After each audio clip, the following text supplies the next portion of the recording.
So, article on Boxing Insider, recapping an interview that Bob Arum did on Barbershop Conversations with Fred over there. And essentially he was responding to the podcast and said that, just keep going. And said that he said, he read somewhere that you were insulted by the offer of $1 million or the amount of $1 million. And one part that was kind of funny is he said, I'm old fashioned. I don't know why $1 million would be an insult to anybody, but it's easy just to say that in a vacuum with no context and just be like, oh, it's $1 million. I mean, but obviously, so he was saying essentially that he's not going to pay you more than $1 million guaranteed. Right. Your thoughts? I mean, I said it before on here, and I'm glad that the word is getting back to Bob that I will not fight Terence Crawford for $1 million of nothing. Of course, nothing less than that. But I mean, and then to keep it simple, you pay Kell Brook $2 million reportedly, to fight Terence Crawford. What makes Kell Brook worth more than Shawn Porter at this point in time, especially here in the United States? Yeah. What makes you think that you can give him that kind of, tell you guys what it was.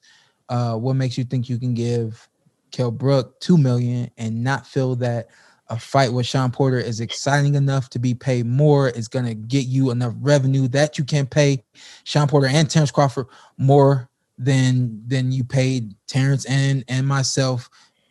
Kell Brook getting $2 million. What makes you think that you can offer me $1 million and it's okay, it's acceptable here in the United States?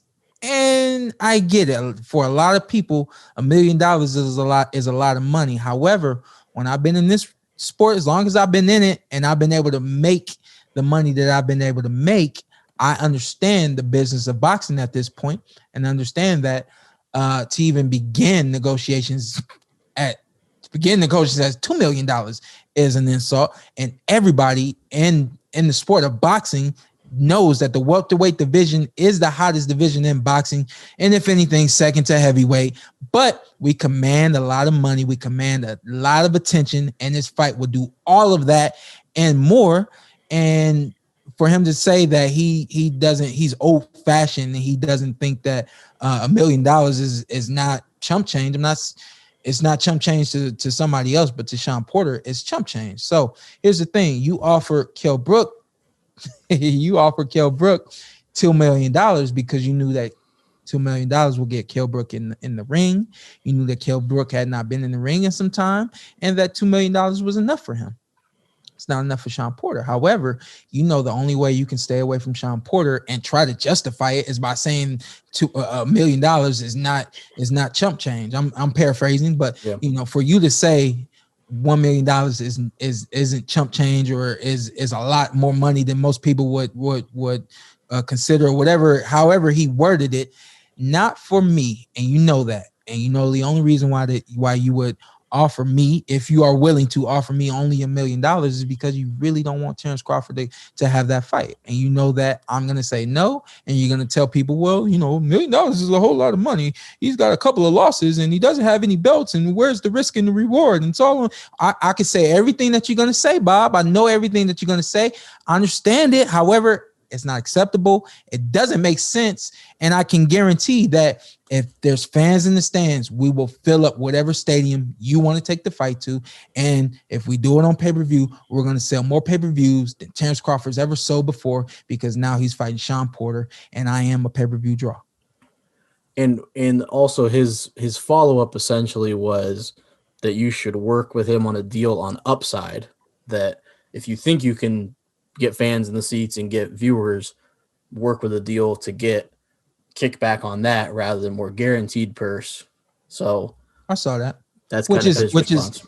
Yeah, I mean, I saw that, and excuse me, that happens a lot in pay-per-view deals where you have the upfront money, and then you have an incentive on the back end for the pay-per-views.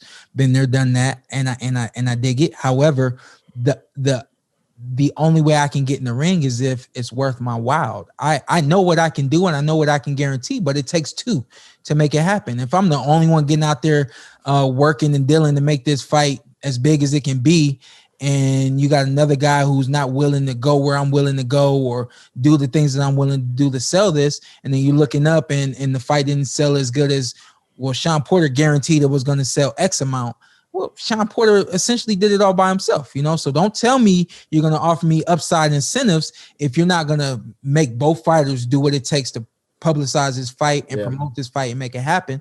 And then on top of that, if you're not doing it yourself and leaving it all up to Shawn Porter, that's what do they call that? I'm setting myself up for failure. Yeah, especially I'm glad that you mentioned kind of the side of promoting it, which obviously that was where the upside comes from. For me, if you're Bob Arum, you can't say both. You can't talk about how, okay, well, you make money on the back end on the upside, but then last year when Terence Crawford's fighting Kell Brook, you keep saying Terence Crawford doesn't promote. I can't make money on his fights. Mm-hmm. So you're saying, yeah, well, he should do it on the upside. I can't make any money on Terence Crawford fights, but Shawn Porter should rely on that rather than me guaranteeing money up front.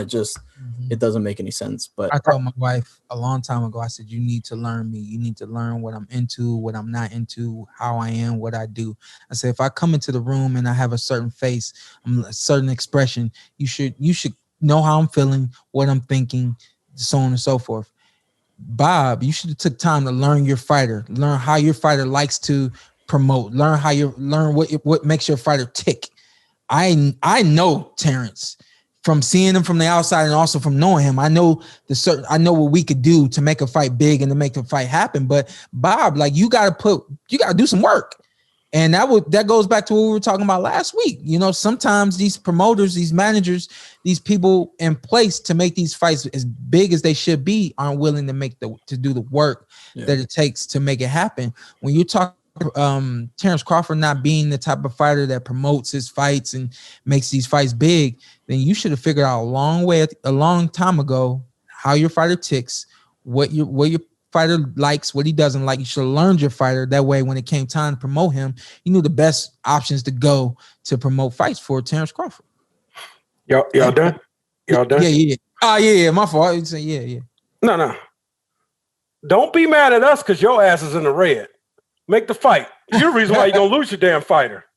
Doing BS like that because you're in the red with Crawford, so you're like, I can't pay Shawn Porter $2 or $3 million because I gotta pay this fool $4 or $5 million.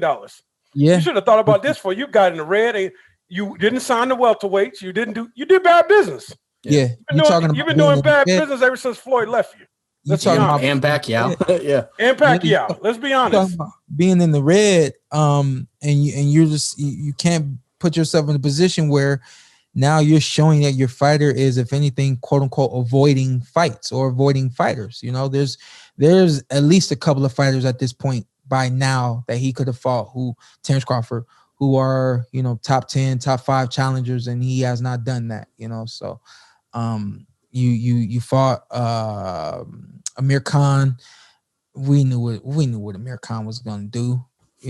We knew, we had seen the blueprint laid out a long time ago about Amir Khan when he fought Brady Prescott. Nothing has really changed about Amir Khan when he gets in the big fights since he fought Brady Prescott.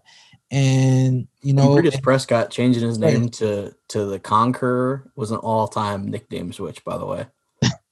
I don't know nothing about that. He switched to after he knocked out Amir Khan to Conqueror. Yeah, I don't know this. Oh yeah, I do remember that. So shout out Brady Prescott, whatever he's up to. Don't tell me you didn't enjoy what you saw, because I know you did. What you need to do now: hit that subscribe button, hit the like, hit that notification button. Check us out every week, every Tuesday. Something new for you right here on the Porterway Podcast.